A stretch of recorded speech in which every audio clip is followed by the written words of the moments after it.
First thing we're going to do is we're going to take in all of this 1950s VPI look you got going on here, sir. Coach Yes, Frayer. sir. So once a year. We look it up 42-3. It's always nice to win at home. Obviously, you know, coming in, you were heavily favored against Duke, but talk about the guys' performance tonight and what you liked and what needs to improve.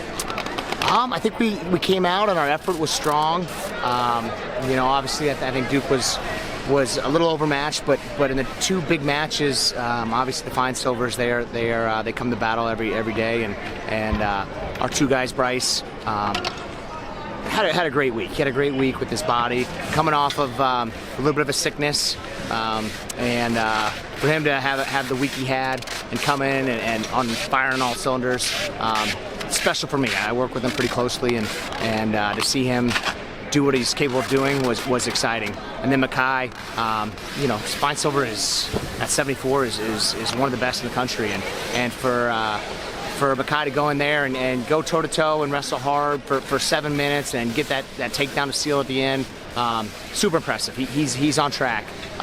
He's getting his emotions in check, and he's ready to make his run here in the next 4 or 5 weeks. So up and down the lineup, a little disappointing with Connor Brady, but he'll be back. He's been wrestling real well. Same thing coming off of sickness. Has to trust himself. He does the same things as all these other guys, conditioning-wise, and he just got to trust that. And so I'm excited. I'm excited for the guys. We're coming together at the right time. Been a tough season, just like everyone else, but excited for where we're at and where we're going to be here in the coming weeks. You mentioned working with Andoni, and what kind of sorcery did you teach him there? Or is that something that's from the mind of himself?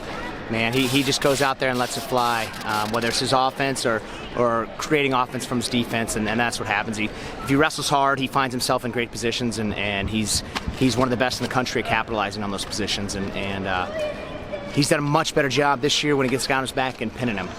Before it was just 6 points and he had to wrestle 7 minutes, and I was telling him it's a lot easier to pin these guys and get off the mat rather than go 7 minutes with them. So doing a really good job with that, and that's exciting.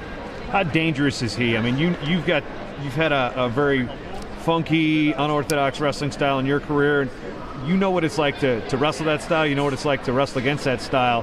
What makes him so dangerous?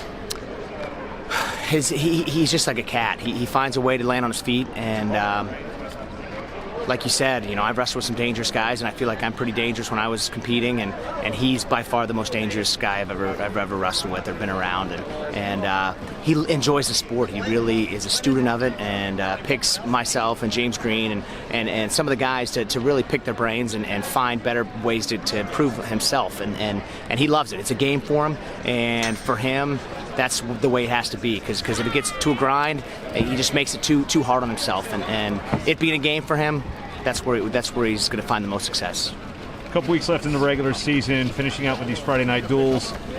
What's the game plan for Hokie wrestling going into this stretch run? I think for the most part, it's just really hitting on all cylinders. I don't think we've come close to that this whole year.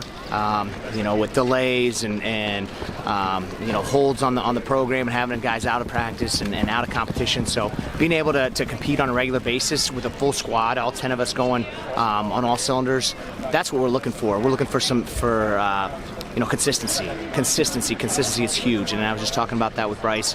You know, making weight the next 3 weeks, every Friday night, and then that last one on Sunday. It's going to be big for him come ACCs and NCAA championships. So that's the biggest thing: consistency, training in our consistency in our training, and being together and you know, coming together as a team and achieving the goals we have set in front of us.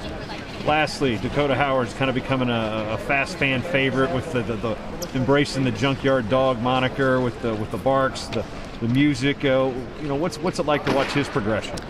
You know, he's a fan favorite, but he's a coach's favorite, because his effort is through the charts, and if he gets his hand raised or loses, he's going to go out there and let it fly, and you know, that's what we love about him. He's our guy. He's someone that's paid his dues, and he's starting to see the fruits of it. So I'm excited for him coming into the postseason, because this is what he's worked for. He's worked his whole life just to get to this point. He's had so many kind of letdowns, and I think he's starting to see the fruits of his effort and his just dedication to the sport. So everyone revolves around him and pumps him up, because because he's a leader when it comes to effort in the wrestling room, out here on the mat, and just so happy for him, and I think the sky's the limit.